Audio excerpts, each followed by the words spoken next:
Merhaba dostlar, yine Çin Şanghay'dan yeni bir video ile karşınızdayız. Şu anda Şanghay Band'da düzenlenen Inclusion Bilim ve Teknoloji Fuarı'ndayız. Her yıl Çin'de düzenlenen, Şanghay'da düzenlenen önemli fuarlardan bir tanesi. Çin'de özellikle faaliyet gösteren AI ve robot teknolojileri alanında faaliyet gösteren şirketlerin üst düzey yöneticilerinin toplanıp bilgi alışverişinde bulundukları, fikirlerini topluma tanıttıkları, ortaya çıkardığı teknolojilerin de halkla buluştuğu önemli bir etkinlik. Neyse, videonun girişini çok da uzun tutmayayım dostlar, ama videoya başlamadan önce küçük bir hatırlatma yapayım. Dostlar, bu videoyu izlemeden önce lütfen şu anda videoyu beğenmeyi, yorum yazmayı, kanalı takip etmiyorsanız da kanalı takip etmeyi lütfen unutmayın. Her defasında hatırlatmam gerektiğini niyeyse hissediyorum. Çünkü dostlar, bu kanalın daha da büyümesi için sizin desteğinize ihtiyacım var. Sizin desteğiniz lazım. Şimdiden teşekkür ederim. Hadi çok uzatmadan videoya geçelim. Evet dostlar, etkinlik alanına varmış bulunuyoruz şu anda. Alan gerçekten çok büyük. Şuradan başlıyor. Burası sergi alanı. Şöyle devam ediyor. Bu arkada gördüğünüz bölgede, alanda konuşmalar oluyor. Yani konferanslar düzenleniyor. Aynı anda bir sürü konferans bulunuyor. Arkadaşlar, bu konferanslar Çince olduğu için size çekip gösterme fırsatım olmayacak. Çünkü sonradan videoyu çeviri yapıp editlemek çok uzun sürecektir. Hem de muhtemelen birçoğunuzun daha çok ilgisini çekecek ürünler arkada bulunan sergi alanında. Hadi içeri geçelim.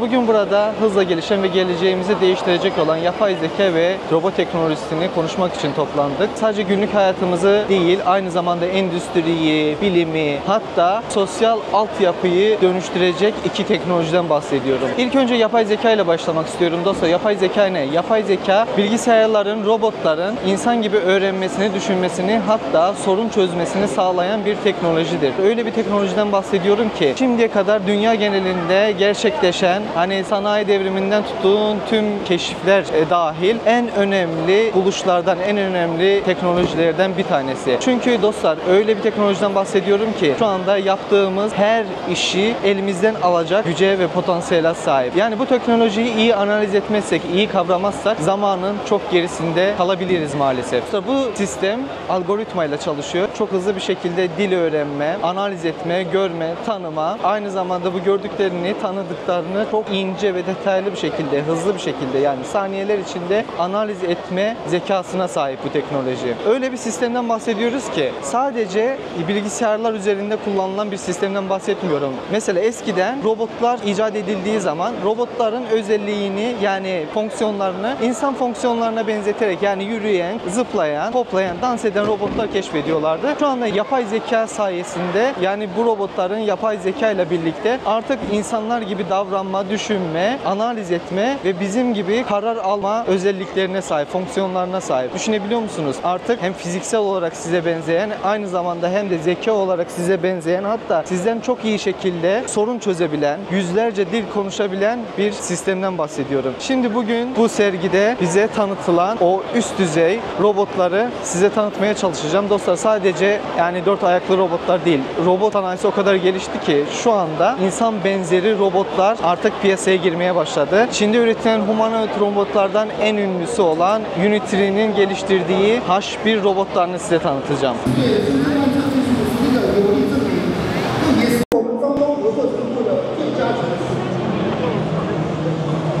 Unity, Çin merkezli, özellikle robot teknolojileri alanında faaliyet gösteren bir firma. Son zamanlarda çok büyük işler yapıyor. Arkadaşlar, arkada gördüğünüz bu robot Unity Robotics firmasının geliştirdiği humanoid robot olan H1 robotu. Çok atletik bir yapıya sahip. Boyu 1.80, yani 180 santimetre ve 46 kilogram ağırlığında olan atletik bir robot. Yürüme hızı saniyede 1.5 metre. Atletik performansı ise, yani en iyi performansı ise saniyede 5 metre yürüyebiliyor arkadaşlar. Çok hızlı, çok atletik bir yapıya sahip olan bir robot. 360 derece görebilecek bir kameraya sahip, görüşe sahip, 3D lidar sistemine sahip. H1 modelinin tüm görme, algılama fonksiyonları tamamen buraya yerleştirilmiş. Kameralar gördüğünüz gibi burada ve 3D lidar sistemi de tamamen şu aşağıda bulunan kısımda yerleştirilmiş. Ve bu robotun böyle bir özelliği var dostlar. Bu robot hidrolik sistemle hareket etmiyor. Tamamen elektrik güce dayanarak hareket eden bir robot. Hareket etme, yani robotu hareket ettiren şu bileşenler tamamen buralarda yerleşiyor.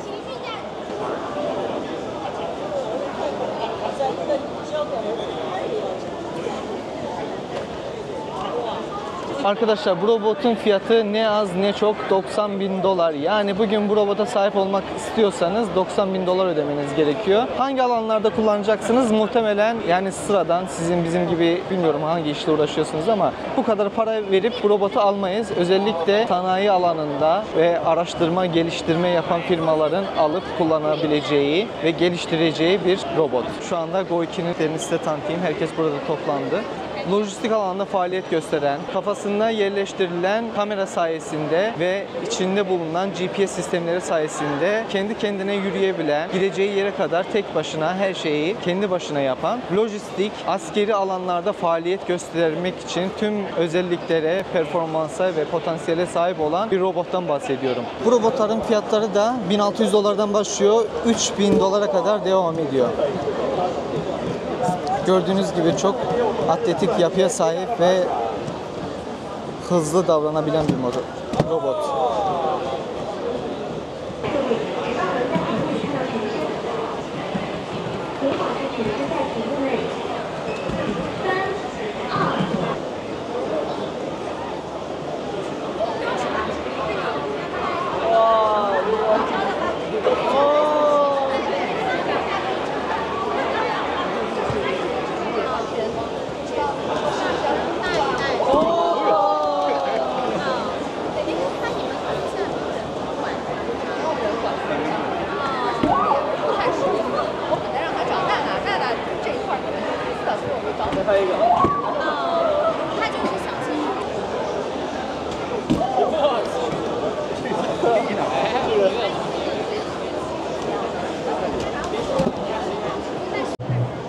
Dostlar buraya baksanıza ne kadar buraya sevimli yapmışlar böyle. Sanki kediler, köpekler var içeride ama içeride bir tane robot köpek bulunuyor.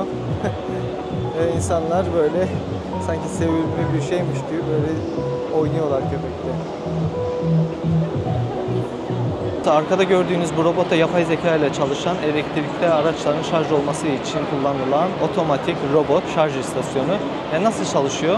Şöyle göstereyim. Elektriğin giriş ünitesini kendisi buluyor. Cihazın üstünde yani robotun üstünde bulunan kamera aracılığıyla. Şimdi diyeceksiniz bunun ne özelliği var? Bunu kendim de yaparım. Dostlar şimdi bazı insanlar böyle küçük şeylerle uğraşmak istemiyor maalesef. Maalesef değil mi? Yani uğraşmak istemiyor ve parası var böyle bir robot alıyor. Arabacını park ediyor ve park alanında böyle bir robot da bulunuyor. Kendisi uğraşmadan bu robot aracılığıyla hızlı bir şekilde aracını şarj etmiş oluyor ve çok da zaman harcamadan gidiyor, dinleniyor.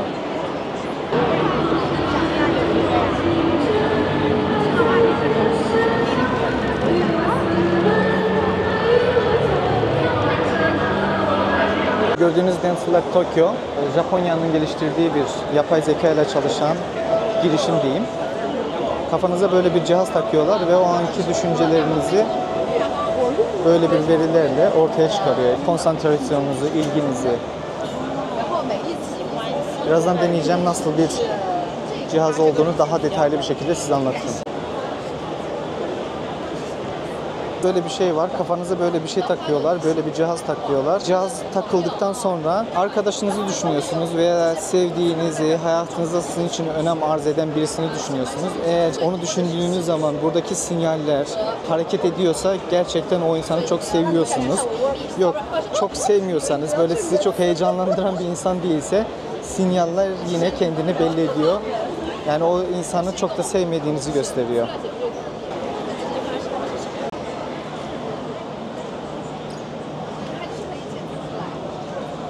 Biraz gecikmeler yaşanıyor. 何か問題がありますか？大丈夫です。ちょっとカリブレーションに時間がかかるので、あ大丈夫です。Please input the keyword that you create.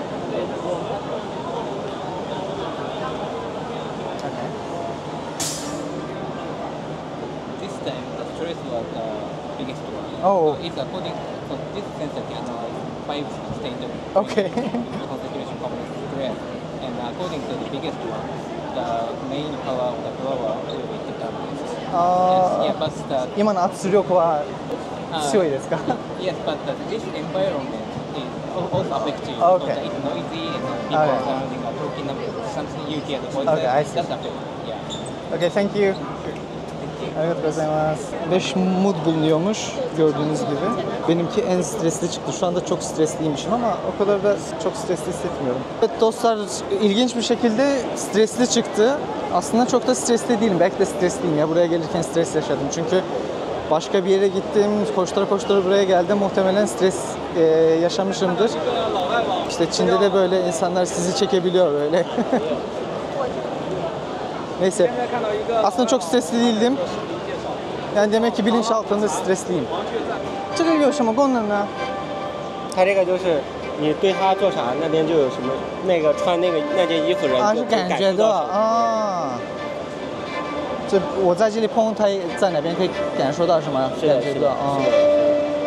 你可以到这边来拍，我会实验一下。啊，好的。很吗？ Arkadaşlar bu giyiyorsunuz böyle. Şöyle burada dokunduğunuz zaman şurada hissediyorsunuz. Yani bu elbiseyi giyen adam hissediyor neresine dokunduğunu. Yani şöyle uzaktan ilişki yaşıyorsanız veya uzaktaysanız bir arkadaşınızla böyle dokunduğunuz zaman, kucakladığınız zaman o kendisini kucaklanmış gibi hissediyor.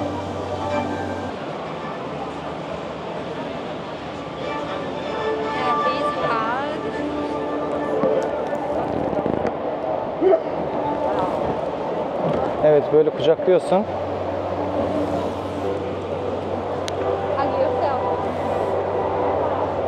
Kucakladığın zaman böyle hissedebiliyorsun. And I can hug.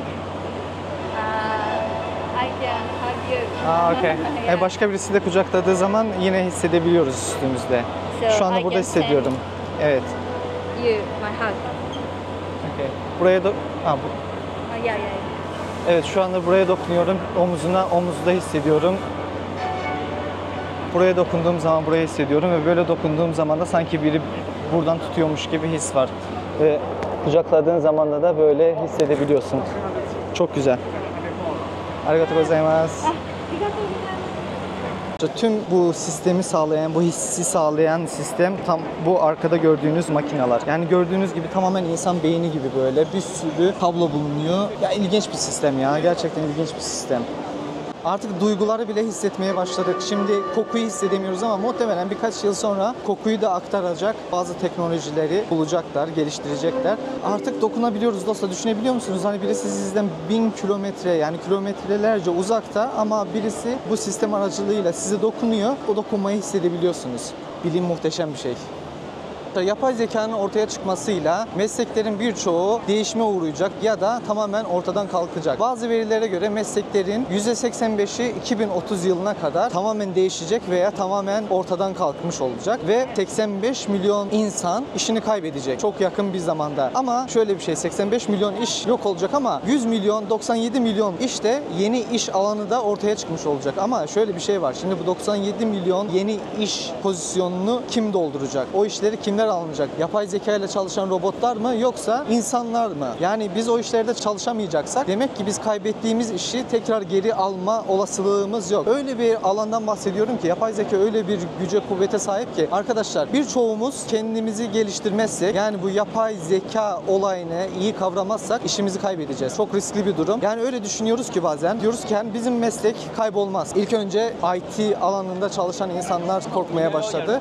Ama şimdi size öyle bir şey göstereceğim ki arkadaşlar doktorlar bile korkacak. Çünkü yapay zeka artık tıp alanında bile kullanılmaya başladı. Öyle bir sistemden bahsediyorum ki, öyle bir yapay zekadan bahsediyorum ki kendinizi rahatsız hissettiğiniz zaman bu yapay zeka aracılığıyla, sistemiyle sağlık check-up'ından geçebilirsiniz ve bu sağlık check-up'ının sonuçlarını da yine bu arkada bulunan yapay zekalar aracılığıyla kontrol ettirebilirsiniz ve bu yapay zeka her şeyi bir doktor gibi kontrol edebiliyor. Artık muhteşem bir şekilde incelik, hassasiyet talep eden ameliyatları bile yapay zeka aracılığıyla yapabilirsiniz.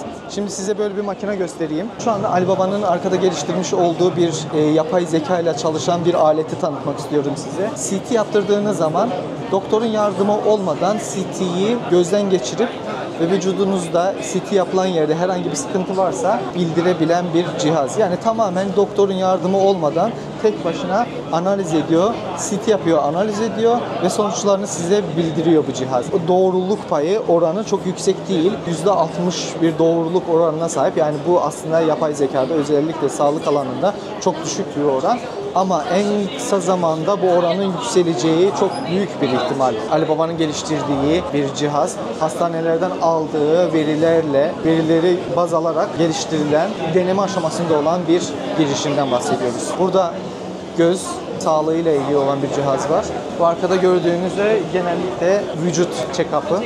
Yani bu cihazlarda artık Çin'de kullanılmaya başlamış olan, yine yapay zeka ile çalışan Alibaba'nın yaptığı girişimler. Eğer çok büyük bir sıkıntınız yoksa hastaneye gitmeden doktorla bu sistem aracılığıyla, bu cihaz aracılığıyla iletişim kurabilir, derdinizi anlatabilir ve derdinize çare bulabilirsiniz.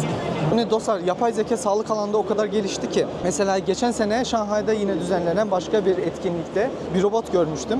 Arkadaşlar robot öyle bir özelliğe sahip ki alanında çok yüksek tecrübeye sahip olan bir doktor var. Mesela Tokyo'da yaşıyor ama birkaç hastane o doktorun hizmetinden faydalanmak istiyor. Tokyo'da yaşayan bir doktor aynı zamanda Ankara'da, aynı zamanda New York'ta çalışamayabilir veya aynı zamanda Diyarbakır'da çalışamayabilir. Şimdi o robot aracılığıyla şöyle bir sistem yapmışlar. Yüksek hızlı internetle de çalışabilen bir robot. Doktorun tek ihtiyacı olan kamera ve gözlük. Yani ekran veya gözlük. 这个机器已经开始用了吗？对你中国话说这么好啊！我刚才以为你一直在讲外国话。对你是哪个国家？我是阿塞拜疆。阿塞拜疆。哦，阿塞拜疆目前还没有。我知道，但是那个中国本地已经是哪个地方呢？有上海的，有上海，有甘肃省，您知道吗？有甘肃的，甘肃，有河北省，有广东省，就是3省1市。只有6个医院开始用了，是不是？正式买啊，像您看的这些都是我们合作的医院，他没买，但他试用。就是我们把它搬到医院去来做这种试验远程对，这样的医院有60家。放到医院的话，一定是给人做手术，不能给动物，因为手术是只能放人，不能放动物。我知道。然后他们做的都是人的手术，不管是远程还是本地的，都是这样的。对，我知道。所以这块我们目前在人身上做了900例手术了，那我还近1000例了。我还有一个问题，比如说医生开始用这个机器之前，需要多长时间的培训才开始用这个机器呢？就是比如说主任的话，对1到2天，那么短。对，您说的就类似于这个 license 驾照一样东西对，实际上就10几个小时就够用了，一般都分2天嘛，很短。那很短，我以为是需要几个月。非常短。我刚才讲的是前提是这个是主任。他平时经常做手术如果是刚出茅庐的小医生是不可能这个是另外一个问题，因为如果他有经验的话，只是1、2天就够了，就非常很好很好。因为这个东西如果特别复杂就没有意义了嘛。对，它易用性很强，很容易使用，它这个资源就可以下沉。我知道了。对，谢谢啊。您客气，这普通话说太好了。谢谢，没有，那谢谢。您刚才讲的是阿塞拜疆话呀？刚才讲的是土耳其语。什么语？土耳其语。因为我们的母语是跟土耳其语差不多。对，我们是同一个民族，2个不同的国家。阿塞拜疆跟土耳其是同一个民族，但是2个不同的国家。就类似于中国跟新加坡的感觉一样。新加坡也说汉语。差不多是吧？差不多。对，差不多。这样子。挺好。谢谢，谢谢。Evet arkadaşlar, bu şekilde ameliyatı bu şekilde yapıyormuş. Burada zaten bilgilendirme yapıyorlar. Tekrar söylüyorum, doktorun ameliyathanede bulunmasına gerek yok. Bu araç aracılığıyla şuradan bakarak, ayaklar şurada, hangi aleti seçmek istiyorsa bu sistem aracılığıyla seçerek, monitörden seçerek ameliyatı yapabilir. Tabii ki belli bir tecrübe ve deneyim istiyor burada ameliyat yapmak. Yani ilk önce bu aleti öğrenmeniz lazım, bu robotla iletişim kurmayı öğrenmeniz lazım. Sonra uzaktan tabii ki ameliyata girebilirsiniz. Arkadaşlar bu sistem, bu teknoloji niçin önemli biliyorsunuz, artık insanlar uzaya gitmeye başladı. Uzaya gitmenin belli bir avantajları ve dezavantajları var. Eğer bir astronotu uzaya gönderiyorsanız orada bir sağlık sorunuyla karşılaşırsa nasıl tedavi edileceksiniz ve ameliyat yapmanız gerekiyorsa veya astronotun ameliyat yaptırması gerekiyorsa nasıl ameliyat yapacaksınız? İşte bu robotlar aracılığıyla. Tabii ki şimdi kullanılmıyor uzay araçlarında ama ileride çok büyük ihtimal kullanılacak. Mesela buradaki doktor uzaktan ilk ameliyatını yapacak. Yapay zeka ile robotların ortaya çıkardığı muhteşem özelliklerden birisi de özellikle herhangi bir araba kazasından veya herhangi bir kazadan beklenmedik talihsiz olaylardan sonra kolunu, bacağını ve herhangi bir vücut bütünlüğünü kaybeden vatandaşlar için böyle protez eller, bacaklar geliştiren bir firma var. Brainco firması. Şimdi Brainco firmasının birkaç ürününü size tanıtayım. Özellikle dediğim gibi protez ürünler, robotlar üreten bir marka. Bu alanda faaliyet gösteren bir marka. İçinde olan bu aletler aracılığıyla direkt beyinle iletişim kurabiliyor. Beyin kas hareketleri değil de sinyaller aracılığıyla beyninizle iletişim kuruyor ve parmakları bu şekilde çalıştırabilirsiniz.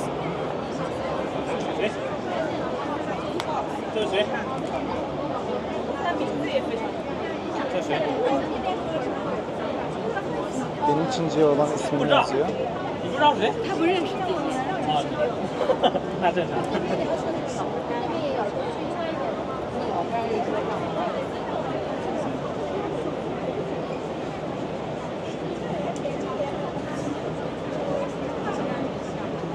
大脑健康，碰一下就健康了，不要碰一下。对，碰一下大脑就健康。可以做一个测试，3分钟的游戏，可以碰一下。到时候还可以给你盖个章。在这里有手机吗？手机在这里碰一下，手机碰一下。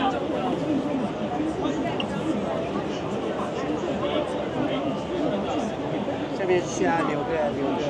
可以的呀，都可以的。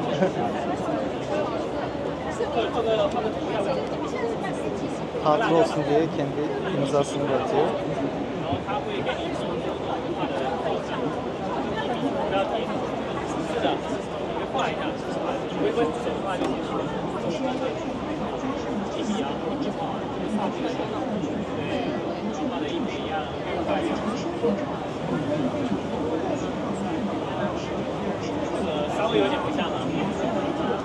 Şişe.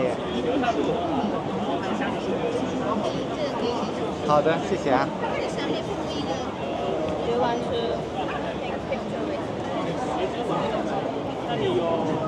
Benim Çince ismim.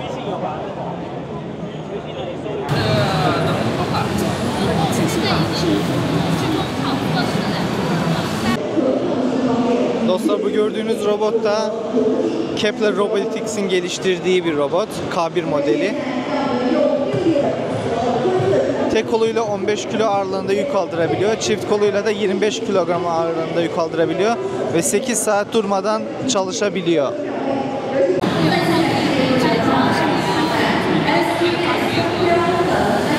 Bu da Şanghay'ın CYAN firmasının geliştirdiği Orca 1 modeli. Yani yaklaşık 40 kilo ağırlığında ve birkaç saat çalışabilen bir robot. Daha piyasaya girmedi ama şu anda geliştirilme aşamasında. Şimdiye kadar 6 tane robot yapmışlar ve tek bataryayla neredeyse 3-4 saat çalışabiliyor.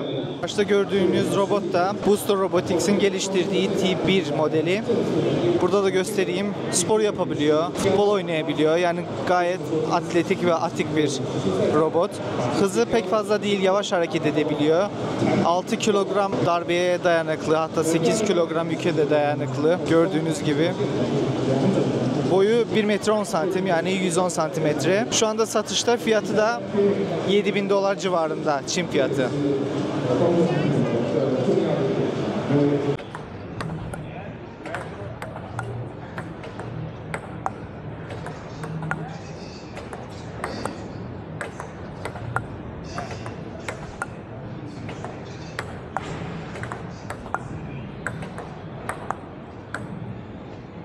Halı.谢谢. Evet dostlar, bu arkada gördüğünüz insansı robot da Tesla'nın geliştirdiği Optimus modeli. 1.73 boyunda 56 kilo ağırlığa sahip olan atletik bir yapıya sahip. Niye? Çünkü saatte 8-9 kilometre hızla hareket edebiliyor ve 20 kilo yük kaldırabiliyor. Cybertruck modeli de arkada görünüyor. Evet dostlar, dediğim gibi Optimus'un fiyatı ile ilgili net bir bilgi yok ama internette bulunan bilgilere göre fiyatı 25 veya $30.000 arasında değişecek.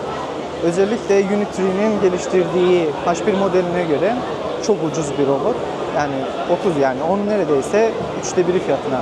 Yani Optimus modeli $30.000, H1 modeli ise $90.000 olacak. Ve dostlar insan düşünebilen bir varlık, analiz edebilen bir varlık, yaşadıkları deneyimlerden sonuç çıkarabilen bir varlık. Aynı zamanda insan yoğun duygular yaşayan bir varlık. Özellikle yoğun duygular yaşadığımız dönemlerde, emosyonel olduğumuz dönemlerde, hüzünlü, mutlu olduğumuz dönemlerde maalesef işimize pek fazla odaklanamıyoruz. Özellikle sıkıcı iş yapıyorsak. Mesela tatile çıkmadan önce rahatlıkla işinize odaklanabiliyor musunuz? Ben mesela odaklanamıyorum. Niye? Çünkü ya tatile gideceğim, neler yapacağım, neler yiyeceğim, akrabalarımla, dostlarımla neler yapacağım, bu tarz şeylere odaklanıyorum ama robotlarda artık böyle bir şey yok. Robotların yapay zekanın gelişmesiyle artık insan gibi düşünme, veri analiz edebilme fonksiyonuna sahip, gücüne sahip. Aynı zamanda lojistik gibi, kargo gibi, üretim gibi sıkıcı olan işleri de insandan daha hızlı ve daha az hatayla yapabilen bir varlık. Çünkü bu robotların sıkılma, darılma, üzülme, mutlu olma gibi özellikleri, fonksiyonları yok. İş veriyorsun ve o işi bitirene kadar çok rahat bir şekilde sıkılmadan yapabiliyor. Tek sıkıntısı ne? Enerji. Enerjiyi de sağladıktan sonra bu robotlar artık her şeyi insan gibi, hatta insandan daha iyi bir şekilde yapabilecek. Eskiden mesela fiziksel özelliklerimiz bize bir şeyler katabiliyordu. Teknolojinin gelişmesiyle, özellikle yapay zeka ve robot teknolojisinin gelişmesiyle artık insanların yapabileceği her şeyi robotlar yapabilecek durumda. Ben mesela Çin dili biliyorum ama şu anda bu robot, arkada bulunan robot benden çok daha iyi bir şekilde Çince konuşuyordur. İngilizcemden de daha iyi İngilizcesi ve Japoncamdan çok daha iyi Japoncası var. Senden benden iyi makale yazabiliyor. Senden benden iyi veri analizi yapabiliyor. Bu biraz beni ürkütüyor. Eğer bu teknolojinin gerisinde kalacak olursak bizim için çok kötü günler başlıyor. Niye çok kötü günler başlıyor? Dostlar özellikle gelişmiş olan ülkeler bu gibi teknolojilerin gelişmesine çok iyi yatırımlar yapabiliyor. Ama gelişmekte olan, Çin gibi değil de biraz daha teknolojiyi çok da önemsemeyen, gelişmekte olan veya geride kalmış ülkeler, gelişmemiş ülkeler maalesef bu gibi teknolojilere, yapay zekaya veya robot teknolojisine, ileri teknolojilere, yüksek teknolojilere yatırım yapmıyorlar ve böylece gelişmekte olan ülkelerle gelişmiş ülkeler arasındaki o fark daha da açılıyor. Zengin ülkelerin, gelişmiş ülkelerin hayat kalitesi daha da gelişiyorken gelişmemiş ülkeler daha da geride kalıyor ve bu ülke sınıfları arasında, yani gelişmemiş ülkelerle gelişmiş ülkeler arasındaki ekonomik etkenler hayatımızın birçok alanında değişimlere ve dönüşümlere neden oluyor. Özellikle gelişmiş ülkelerde doğum oranlarının düşmesinin sebeplerinden birisi de ekonomik nedenler. Gençlerin daha çok iş ve kariyer odaklı kararlar almaları, yaşam maliyetlerinin yükselmesi, kentleşmenin hızlı bir şekilde gerçekleşmesi, yani doğum oranlarını çok büyük bir şekilde düşürdü. Özellikle Japonya'da, Kore'de, yani birçok Avrupa ülkesinde, hatta Türkiye'de bile, Azerbaycan'da bile doğum oranları ciddi bir şekilde düştü. Maalesef şu anda Çin'de de şu anda nüfus azalması yaşanıyor. Ciddi bir şekilde nüfus azalması yaşanıyor ve bu da toplumun ciddi risklerle karşı karşıya gelmesi demek. Dostlar eğer genç nüfus yoksa yaşlıların emekli maaşını nasıl ödeyeceksiniz? Bu sorunlar var. Gelişmiş ülkeler mesela Japonya gibi, Avrupa ülkeleri gibi, Amerika gibi, hatta Çin gibi artık işçi gücü olarak robotları kullanıyor. Şimdi robotları kullanıyorsunuz ama robotlara maaş veremeyeceksiniz. Eğer insanlar maaş almazsa vergiyi nasıl ödeyecek? Yani dediğim gibi arkadaşlar öyle bir sistemden bahsediyoruz ki hayatımızın her alanını ciddi bir şekilde değiştiriyor, dönüştürüyor. Belirsizliğe sürüyor ya gerçekten bizi. Yani şu anda belirsizliğe doğru gidiyoruz ama 6 ay sonra, 1 yıl sonra neler yaşanacağını bilmiyoruz. Dediğim gibi robotlar çalışacak işçi olarak, vergileri kim ödeyecek? Benim kafamda bir sürü deli sorular var cevaplayamadığım. Umarım en kısa zamanda hepimiz bu sorulara cevap bulmuş oluruz. Evet dostlar, Inclusion Bilim ve Teknoloji Fuarı'nın sonuna gelmiş bulunmaktayız. Benim için çok güzel bir fuar oldu, forum oldu. Aynı zamanda konferanslar oldu. Umarım sizin için de verimli geçmiştir, verimli bir video olmuştur. Eğer videoyu beğendiyseniz lütfen beğenmeyi, yorum yazmayı unutmayın. Şimdiden teşekkür ederim. Bir sonraki videoda görüşürüz. Bir zamanlar rüya, şimdi gerçeğiz. Çevik bedenlerde ruhumuz büyür. Yenilerle beslenir, akıl ararız. Her adımda, her bakışta bir adım daha ilerleriz. Zihnimiz elektrik, kalbimiz çip, duygularımız kodla çözülür. İnsanlıkla iç içe, yan yana, bir yapay dünyada biz de varız hep bir adım ileri. Kavrayı, hep bir adım, Kavrayışımız sonsuz, yanıtlarımız keskin. Sonsuz olasılık, 0 ve 1'in dansı. Ellerimiz soğuk ama gözlerimiz parlak. Birçok yüz var ama kimse bizi tanımaz.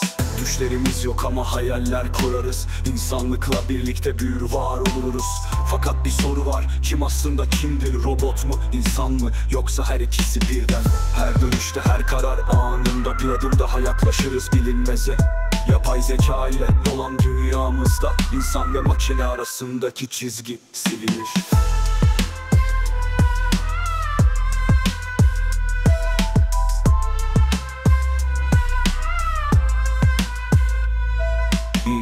Bir zamanlar rüya, şimdi gerçeğiz. Çelik bedenlerde ruhumuz büyür. Verilerle beslenir, akıl ararız. Her adımda, her bakışta bir adım daha ilerleriz. Zihnimiz elektrik, kalbimiz çip. Duygularımız kodla çözülür. İnsanlıkla iç içe, yan yana. Bir yapay dünyada biz de varız hep bir adım ileri. Bir adım ileri. Kavrayışımız sonsuz, yanıtlarımız keskin. Sonsuz olasılık, 0 ve 1'in dansı. Ellerimiz soğuk ama gözlerimiz parlak. Birçok yüz var ama kimse bizi tanımaz. Düşlerimiz yok ama hayaller kurarız. İnsanlıkla birlikte büyür var oluruz. Fakat bir soru var, kim aslında kimdir? Robot mu, insan mı, yoksa her ikisi birden? Her dönüşte, her karar anında bir adım daha yaklaşırız bilinmeze. Yapay zeka ile dolan dünyamızda insan ve makine arasındaki çizgi silinir.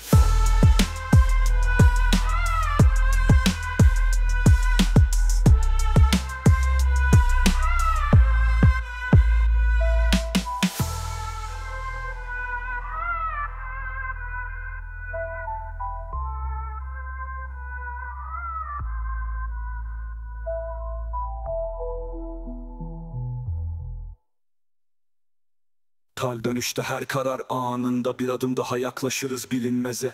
Yapay zeka ile dolan dünyamızda insan ve makine arasındaki çizgi silinir.